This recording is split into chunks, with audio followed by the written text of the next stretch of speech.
आप सभी लोगों का हमारे यूट्यूब चैनल एग्रीकल्चर ट्रिक्स के अंदर हार्दिक स्वागत करते हैं फ्रेंड्स। जैसा कि आप लोगों को पता है कि एग्रीकल्चर से रिगार्डिंग जितने भी अपने ट्रिक्स वगैरह होती है या मोस्ट क्वेश्चंस वगैरह होते हैं उनका हम आप लोगों को वीडियो के माध्यम से आप लोगों को प्रोवाइड करवाते रहते हैं। और आज अपन बात करने वाले हैं एनिमल हस्बेंड्री की, जिसके अंदर टॉप मोस्ट क्वेश्चन की ज़्यादातर पूछे गए हैं, चाहे आपका एसओ हो, चाहे प्रीपीजी हो, चाहे एएफओ हो, कुछ भी एक्स वाई जेड जितनी भी एग्रीकल्चर से रिगार्डिंग या कुछ क्वेश्चंस वगैरह तो आप बोलोगे तो सुपरवाइज़र के अंदर भी यहीं से उठ के आते हैं। तो आई होप फ्रेंड्स कि आज का वीडियो है वो आप लोगों के लिए काफ़ी यूज़फुल होने वाला है, तो आई थिंक आपको पसंद भी आएगा। तो चलिए फ्रेंड्स स्टार्ट करते हैं। तो आपके सामने जो फर्स्ट क्वेश्चन दिख रहा है तो वो है मिल्क शुगर। तो जो आपकी मिल्क शुगर है वो कौन सी है? तो मिल्क शुगर होती है फ्रेंड्स, तो वो होती है आपकी लैक्टोज। तो आपके सामने जैसा दिया हुआ है कि लैक्टोज होगी, वो कौन सी होगी? Milk sugar. तो ये मिल्क शुगर होती है लैक्टोज, तो ये कौन सी होती है? तो वो होती है डाइसेक्राइड फ्रेंड्स। तो ये आप लोगों को याद होना ज़रूरी है कि जो लैक्टोज होती है वो कौन सी शर्करा होती है? वो डाइसेक्राइड होती है। जो डाइसेक्राइड का मतलब क्या होता है कि जो दो शर्कराएँ मिलकर बनाती है, मोनो का मतलब एक और डाई का मतलब दो, तो दो सेक्राइड। तो दो सेक्राइड कौन कौन सी? एक तो आपका ग्लूकोज प्लस एक हो जाएगा आपका ग्लैक्टोज। तो ग्लैक्टोज और ग्लूकोज मिलकर क्या बनाएगी? आपकी जो लैक्टोज होगा वो आपका मिल्क शुगर बनाएगा। तो चलिए फ्रेंड्स, आई होप कि आपको ये भी समझ में आ गया होगा। अब नेक्स्ट क्वेश्चन की बात करते हैं। Casein is present in the milk. जो मिल्क के अंदर कैसिन प्रोटीन होता है तो वो किस फॉर्म के अंदर उपस्थित होता है? तो जो आपका ये आंसर होने वाला है इसका, जैसे कि आप सबने सामने दिख रहा होगा कि कोलाइडल रूप में, जो आप पायस बोलते हैं ना हिंदी के अंदर, जो उसके रूप में सॉरी कोलाइडल के रूप में सोल्यूबल इसके अंदर फॉर्म में होता है। और अगर अपन बात करते हैं फैट की, तो फैट होता है तो वो आपका इमल्सन या पायस के रूप के अंदर होता है। और जो आपकी शर्करा थी, जैसे कि शुगर मैंने आपको ऊपर बताया, लैक्टोज जो शुगर होती है, जो ये आपकी, हाँ, जो आपकी जो ये होगी आपकी लैक्टोज शुगर, वो आपकी ट्रू सोलेबल के रूप के अंदर इसके अंदर प्रेजेंट होगी। तो आई होप कि आपको एक क्वेश्चन से ये तीनों क्वेश्चन कॉन्सेप्ट क्लियर हो गया होगा आपका कि जो फैट होगा तो वो इमल्सन के रूप के अंदर होगा, और जो आपकी कैसिन होगी, कैसिन प्रोटीन, तो वो आपकी कोलाइडल रूप के अंदर हो गई। अब बात करते हैं नेक्स्ट। तो ये है आपके सामने NDRI, जो नेशनल डेयरी रिसर्च इंस्टीट्यूट। तो NDRI की फुल फॉर्म देखोगे तो आपके सामने दिख रहा है कि NDRI national dairy research institute, वो कहाँ पर है?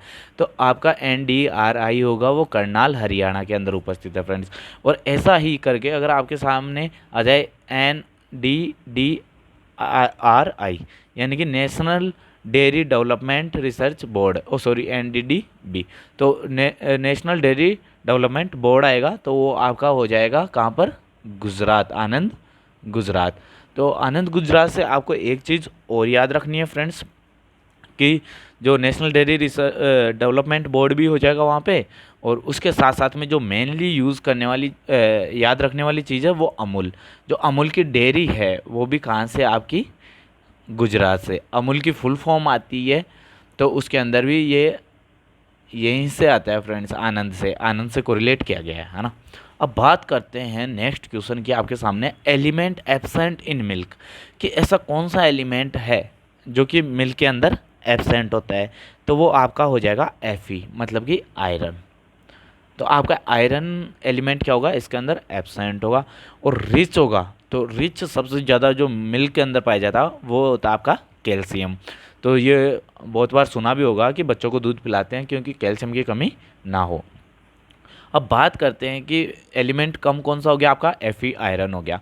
तो Fe एकमात्र है, इसकी कमी पाई जाती है, नहीं लगभग लगभग सभी प्रोटीन्स और विटामिन सब अवेलेबल होते हैं। तो इसी वजह से इसको कम्प्लीटली फूड भी माना जाता है, सॉरी, कुछ इसको फूड भी बोला जाता है कि कम्प्लीटली फूड। तो जो कम्प्लीटली फूड बोला जाता है जो आपका मिल्क हो जाएगा, क्यों? क्योंकि इसके अंदर सभी एलिमेंट्स वगैरह होते हैं। अब बात करते हैं जो येलो कलर ऑफ मिल्क, जो मिल्क का येलो कलर होता है। तो फ्रेंड्स मैं बता दूं आप लोगों को कि ज़्यादातर ये येलो कलर पाया जाएगा आपकी जो काऊ मिल्क या कैटल मिल्क होता है उसके अंदर होता है।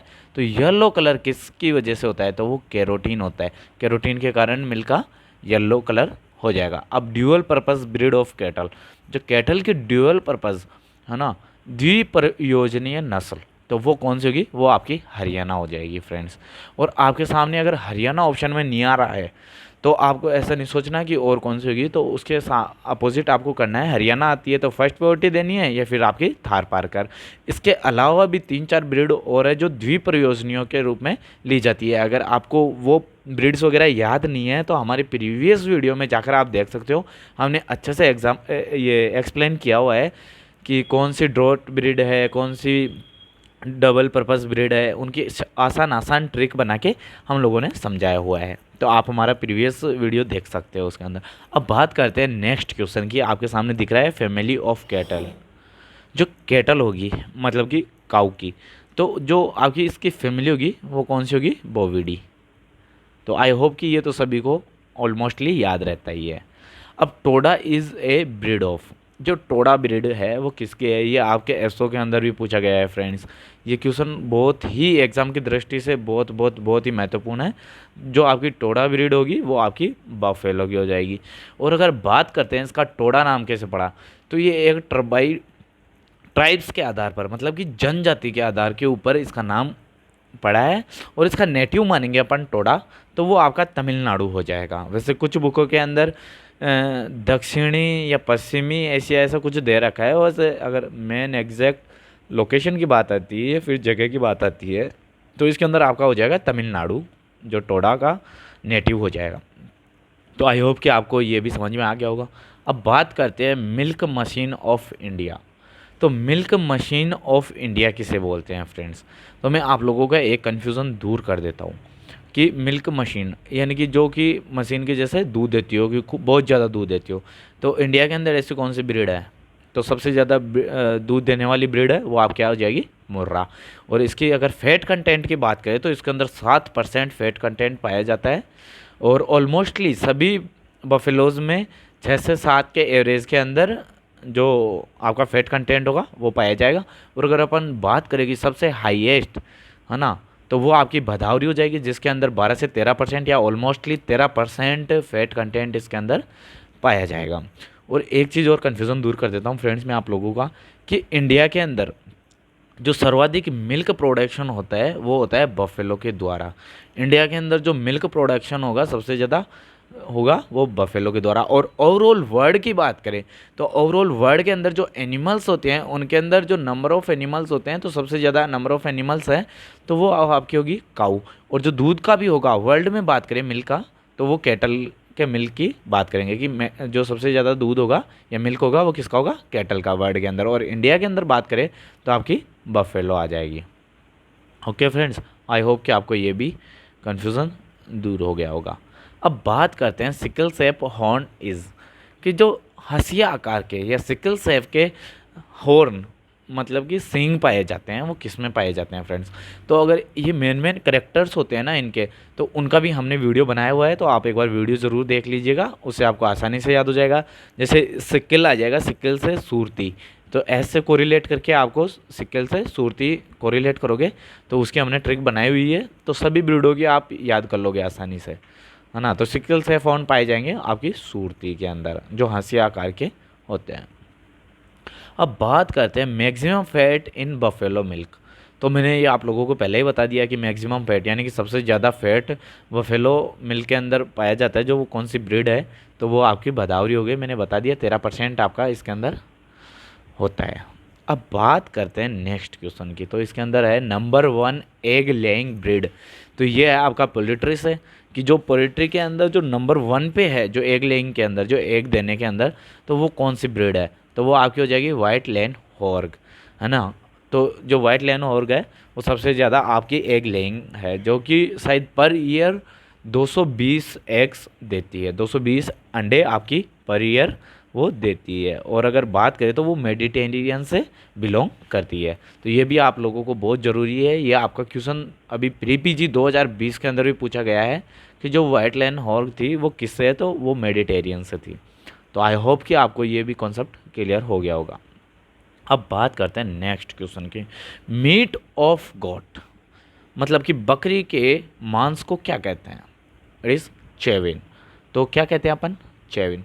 तो कई फ्रेंड्स आप लोगों ने कई देखा होगा कि जैसे कि मीट शॉप होती है, तो उसके ऊपर क्या लिखा होता है कि मटन शॉप, तो वो गलत लिखा होता है फ्रेंड्स। तो आई होप कि आप भी कहीं पे देखे होंगे। तो मटन होता है ना, तो वो आपके गोट का मांस नहीं होता या मीट नहीं होता, वो होता है आपके सिप का मीट। तो सिप के मीट को क्या बोला जाता है आप मी ओ सॉरी मटन। मटन किसके हो गया? सिप का। और अगर बात करते हैं अपन गोट की, तो गोट के मीट को क्या बोलेंगे अपन? चेवन। तो आई होप कि ये कन्फ्यूज़न भी आप लोगों को दूर हो गया होगा। अब बात करते हैं मोरोको लेदर। जो मोरोको लेदर होता है वो किससे प्राप्त होता है फ्रेंड्स? तो मोरोको लेदर मतलब कि मोरोको चमड़ा होता है, वो किसकी स्किन से प्राप्त होता है? तो वो गोट की से प्राप्त होता है फ्रेंड्स। अब बात करते हैं नेक्स्ट क्वेश्चन, ये आपका है मोहेर ओबिडेंट फ्रॉम। जो मोहेर वूल है, जो ओबिडेंट है, वो किससे प्राप्त होती है? तो जो अंगोरा होगी, अंगोरा आपकी है ना, तो अंगोरा एक ब्रीड है जो गोट की है। तो अंगोरा से आपकी मोहेर ऊन प्राप्त होती है फ्रेंड्स। तो ये भी काफ़ी एग्ज़ामों के अंदर पूछा गया क्वेश्चन है, मतलब कि सुपरस्टार क्वेश्चन है कि आप लोगों को ऐसे क्वेश्चन तो याद होने ही चाहिए फ्रेंड्स। अब बात करते हैं पश्मीना ऊल। तो पश्मीना ऊल, जो पश्मीना ऊल है वो किससे मिलती है? तो फ्रेंड्स, तो जो कश्मीरी गोट होती है, जो कश्मीरी बकरियां होती है, उनसे जो पश्मीना ऊन है वो प्राप्त की जाती है। और बात करी जाए तो वस्त्रों की दृष्टि से जो कश्मीरी इलाकों में जो वस्त्र पहने जाते हैं, तो वो उसी ऊन के बने हुए होते हैं। और अगर बात करें कि आप लोगों के आप लोगों को पूछ लिया जाए क्वेश्चन के अंदर कि पश्मीना ऊल ओबिडेंट बाई, तो उसके अंदर अगर आप कश्मीरी गोट नहीं आता है तो चेंगू या चेंगू थागी, ये भी याद रखना। चेंगू, चेंगू से भी ये पश्मीना ऊन प्राप्त की जाती है फ्रेंड्स। अब बात करते हैं next question, it's gestation period of cow. तो गेस्टेशन पीरियड ऑफ काऊ, जो गर्भकाल होता है वो कितना होता है? तो वो आपका 282 डेज का किसका हो जाएगा? काऊ का। अगर बफेलो का बात करें तो उसका गेस्टेशन पीरियड होता है 310 दिन। और अगर अपन बात करते हैं जो गोट वगैरह की, तो गोट वगैरह हो जाएगा 145 से 150 दिन। और अगर अपन बात करते हैं सिप की, तो उसका हो जाएगा 150, मतलब कि 150 दिन। तो ऑलमोस्टली यही पूछा जाता है। और अगर पोल्ट्री के अंदर पूछा जाता है तो उनका होता है 21 डेज, यानी कि 21 दिन पर वो एग लेइंग कर देती है। तो ये भी आप लोगों को पता होना ज़रूरी है। अब नेक्स्ट क्वेश्चन है आपका टोलेस्ट ब्रीड ऑफ सिप। जो सिप की टोलेस्ट ब्रीड है वो कौन सी है? तो वो है आपकी नेलोरी। ये भी आपके राजस्थान प्री पीजी के अंदर 2019 में पूछा गया क्वेश्चन है, और बहुत ही अच्छा क्वेश्चन है। और ये काफ़ी एसओ के अंदर भी पूछा गया है, एओ के अंदर भी कई बार आया हुआ क्वेश्चन है। तो ऐसे क्वेश्चन तो आपको याद होने ज़रूरी है फ्रेंड्स। अब साल्टेड मीट ऑफ पिग, जो कि आपके पिग का मीट होता है, सुअर का मीट होता है, उसके अंदर साल्टेड होता है, जो नमकीनी स्वाद होता है, उसको क्या बोलते हैं उस मीट को? तो बेकन। बेकन बोलते हैं अपन। जो साल्टेड मीट होता है पिग का, उसको क्या बोलते हैं? बेकन। और अपन बात करें कि पिग के मीट को बोलते क्या है वैसे, तो वो हो जाएगा आपका पोर्क। पोर्क किसको बोलते हैं फ्रेंड्स? जो मीट होता है पिग का, उसको क्या बोलते हैं? पोर्क। अब बात करते हैं फीमेल लैम्ब। लैम्ब पहले तो बातों में बताओ लैम्ब किसे बोलते हैं? जो भेड़ का बच्चा होता है ना, सिप का बच्चा होता है, उसे क्या बोलते हैं? लैम्ब। और जो फीमेल लैम्ब होती है तो उससे क्या बोलते हैं? तो ईव्यू।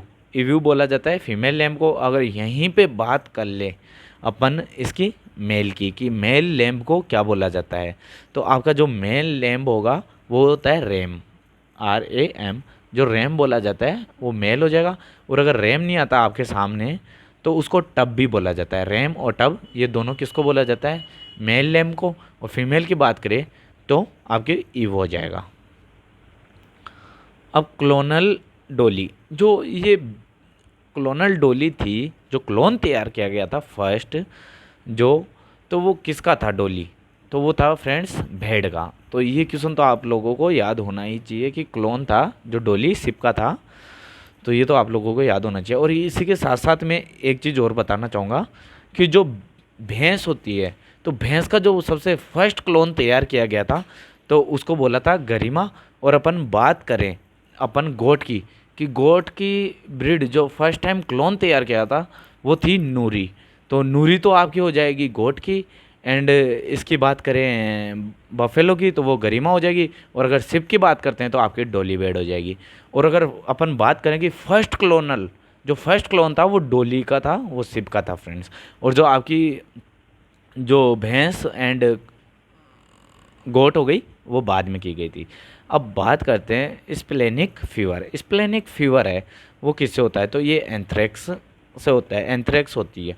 तो एंथ्रेक्स से होता है फ्रेंड्स, तो ये होता किस में है, तो फ्रेंड्स एक चीज़ बता दूं कि एंथ्रेक्स होता है ना, उसके कारण ये जो कि वूल या फिर ऊन के बड़े बड़े भंडारण के अंदर जो भी मैन वगैरह होते हैं, आदमी वगैरह वहाँ पे काम करते हैं, उनके अंदर वूल से भी ये बीमारी होती है जो इनके अंदर भी आ जाती है। तो सबसे मोस्ट क्वेश्चन तो यही है कि ऐसी कौन सी बीमारी है जो पशुओं से मनुष्य के अंदर आती है। तो ये क्वेश्चन आपके 2018 के अंदर जो भर्ती रिलीज़ की गई थी आपके एग्रीकल्चर सुपरवाइज़र की, तो उसके अंदर पूछा गया था, जो आपका कि 2019 के अंदर जो एग्ज़ाम कंडक्ट करवाया गया था उसके अंदर पूछा गया था कि ऐसी कौन सी बीमारी है जो पशुओं से मनुष्य के अंदर आती है, तो वो कौन सी थी आपकी एंथ्रेक्स।